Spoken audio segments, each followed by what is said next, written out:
Hey guys, today's video is a super exciting one. I never say that, but today's video has a lot going on.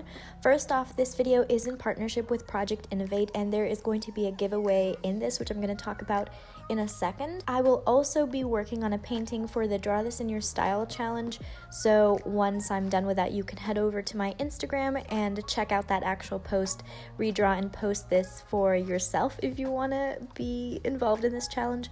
And thirdly, while I'm going to be painting this Draw This in Your Style, I'm going to be giving you some of my tips on how to find your own style and how to improve it as well. So first off, let's talk about Project Innovate. Project Innovate is a community for designers, artists, photographers, all kinds of creatives. It is a collaborative platform where you can share your own work and collaborate with other creatives, learn from them. This platform also has a lot of opportunities to win giveaways and creative tech, hardware, software, all that good stuff. So it is a very positive space where you can combine tech with creativity and just learn from other creatives as well.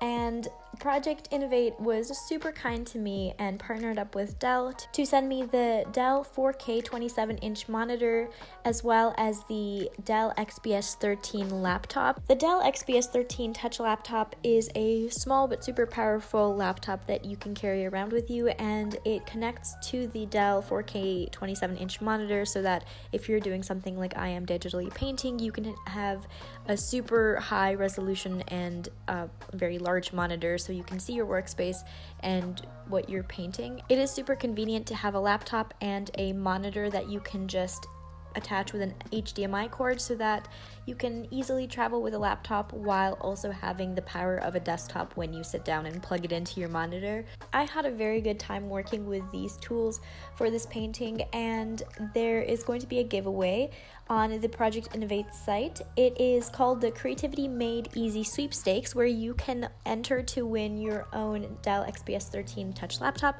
as well as the Wacom One drawing tablet. You can go to the link down in the description. It's going to be right at the top to sign up and enter for it. It is completely free. You don't have to do anything, just sign up and you are entered to win the laptop and the tablet. So thank you so much to Project Innovate for partnering with me for this video. So since I'm working on a painting for the Draw This in Your Style challenge, I thought it would be fitting to talk about style in this video, since I have talked about style previously on my channel, but those are super old videos, and I thought I would just update it and talk to you about my thoughts on the subject, how to find your style and how to improve it. So first off, finding your style. This is a huge topic that I get comments daily on my Instagram post, on my YouTube, talking about how to find your style. People really like my style and either try to emulate it or have problems finding their own style. And on this topic, I want to say, one, you already have a style. Probably the reason that you are having a hard time finding your style is because you're not pleased with it and you want it to grow. Chances are this is because your taste outweighs your skill. This is a very well-known fact, but also it's kind of life-changing. If you're looking at your artwork, you're not pleased with it, you want it to grow and improve, it's because you have good taste. You know what your artwork should look like, but your skill isn't there yet. And so there is a fine balance of improving your skills to the point where you can create what is in your brain, what you have as a concept, and then execute it properly. Just so you know, you're never going to get to a level where you're 100% pleased with every single aspect of your style, of your pieces that you're creating, but you can get to a point where you're satisfied with what you create and you can move on to the next piece with confidence that you are growing and learning and that you're still doing a good job. You can look at the piece and be proud of what you've accomplished. So if you see a problem with your artwork and you don't know how to fix it, this is where studies, consistent sketching, and practice come in. Obviously, you probably don't want to hear this, but learning anatomy, lighting, and colors are all going to improve your artwork. And as you learn how to draw realistically, your own style will improve. When you understand anatomy, you're not going to be as frustrated drawing hands, drawing legs, drawing somebody sitting or in a different position than you're comfortable with. If you learn the basics of drawing realistic anatomy, realistic colors and lighting and shadows, you're going to much more easily transition that into a style that you can effortlessly work with where you're not bogged down by things such as you don't know how to draw this or that, or how lighting works, how colors work. So having a strong foundation is where your style starts. As I said, you already have your style, but you're probably not pleased with it since you don't have those fundamentals down.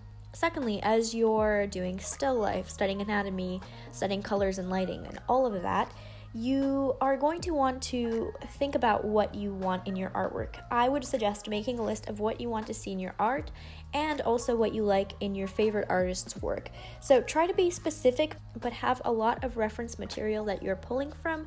Don't pull from just 2 or 3 artists that you're inspired by, because at that point you're probably going to borrow too much from their artwork. Now, when I say this, a lot of people are going to disagree with me, saying that if you borrow from artists that you like, you're still going to have your unique style and everything's going to be good, blah, blah, blah, blah. I'm just telling you right now, I see quite a couple of people that are very heavily influenced from my artwork, and to be completely honest, their own personal message, their voice as an artist is not shining because they're just borrowing from my style, from my voice and my message, and it doesn't let them shine. So it's not a good, it's not a symbiotic relationship, or it's not something that even benefits them because they are not shining as their own individual.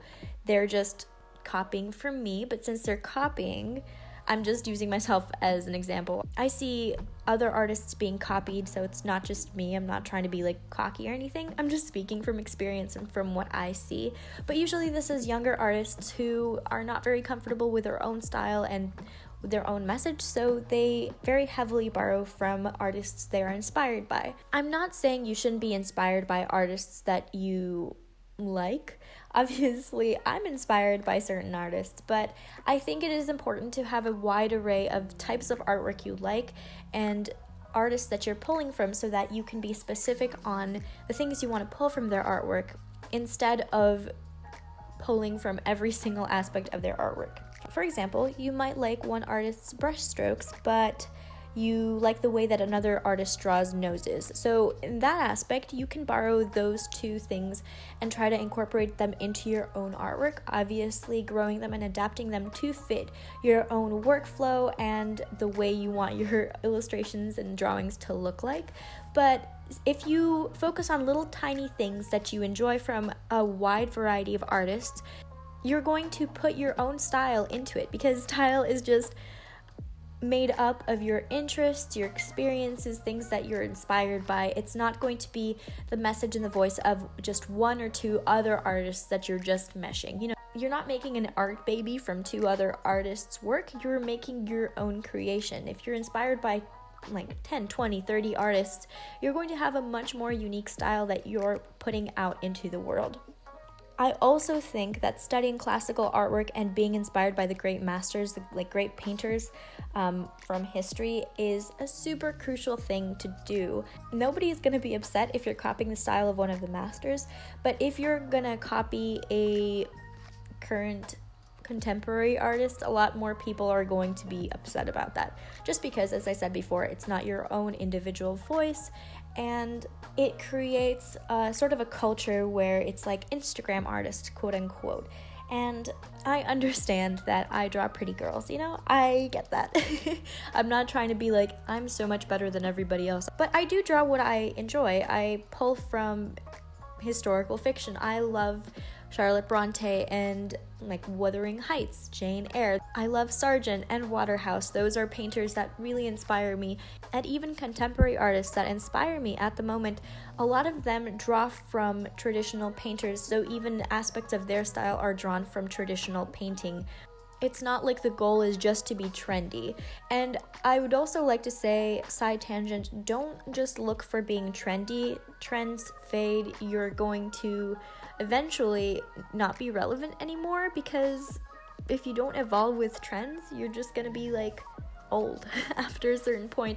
So try to be timeless. Try to have your own style and your own voice and message. Don't just try to be trendy and get a lot of Instagram likes, and that kind of stuff is not going to be constructive in the long run when you build your brand and your own voice. So that's just the tiniest little sidetrack that I wanted to say. But if you are younger and this is all very confusing to you, I just want to say, don't look for being trendy or drawing the trendiest things. As I said, study classical painting, study anatomy and lighting, colors, the fundamentals, things that have been tried and tested over centuries and have proven that they are good, that they're successful.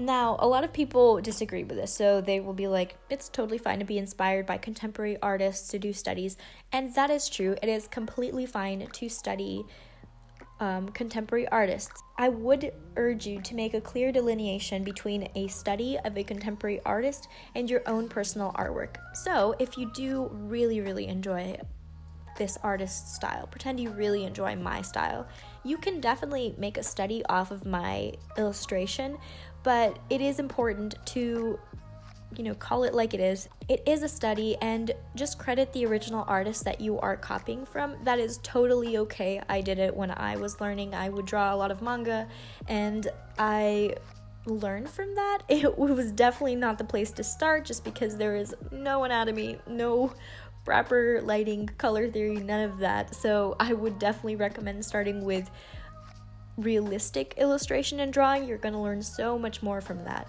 But I definitely copied when I was learning my own style and what I wanted my voice to be. I'm not saying don't be heavily inspired by other artists and you're not allowed to look at them and you're just supposed to have your own 100% original artwork, because that's never going to happen. I borrow from a lot of artists that I really enjoy, but as I said before, try to have a wide variety of subject matter that you are pulling from. Look to nature, books, movies, fashion, etc. to learn what you want in your artwork. Don't just look at art, just be inspired by the world around you and think about the message you want to communicate and also what elements you should include in your artwork to best communicate that message. So the point of style is just finding your voice as an artist, what you want in your pieces. If you don't have like a message, like a sentence that you want your work to be, just like a message, think about the feeling that you want your artwork to have to give to your viewer and how to best incorporate that into your work. So I personally love historical fiction. I love ethereal, magical, fairy tale kind of illustration, and I'm very heavily inspired by fairy tales such as Hans Christian Andersen, Grimm Brothers. As I said, I love Wuthering Heights. So I combine those feelings that those books, stories, artworks give me, and I mesh it into my own style. I think that stylistically I'm much more conceptually influenced by other artists and by works rather than if I see the way somebody draws a face. I'm not so much inspired by the way they draw the eyes. I'm more inspired by abstract concepts and techniques. I really love to observe other artists' techniques for how they put down brush strokes, pencil lines, how they move their arms, their wrists, that kind of thing. So just technique is something that I really like to focus on and study rather than, as I said, the way somebody draws eyes or a nose or a mouth. Okay, I hope that all made sense. And I got super into that. I am pretty passionate about this subject just because I see a lot of young artists who do try to emulate other artists or me. I think this is advice that is super important to give to young and up-and-coming artists because I was there too, and I know the struggle of feeling like your voice isn't good enough and you need to be something other than what you are. But I'm not going to reiterate everything that I said because I repeated the same things over and over. So if you would like to contribute to the Draw This in Your Style challenge, I will have a post on my Instagram specifying the details of this challenge and how long it's going to be open. So you can head on over there to show me your own entry and how you tackled this particular subject that I drew. I would be super interested to see if you recreate this. Just comment and let me know if you did. And thank you so much for watching. Again, thank you so much to Project Innovate for partnering up with me and giving you guys the Creativity Made Easy sweepstakes. It will be at the top of the description. You can click the link and sign up to enter to win the Dell XPS 13 laptop and the Wacom One tablet. Free stuff. I love free stuff. Okay. Thank you so much for watching. If you like this video, give me a thumbs up and subscribe for more videos, and I will talk to you guys in my next one. Bye!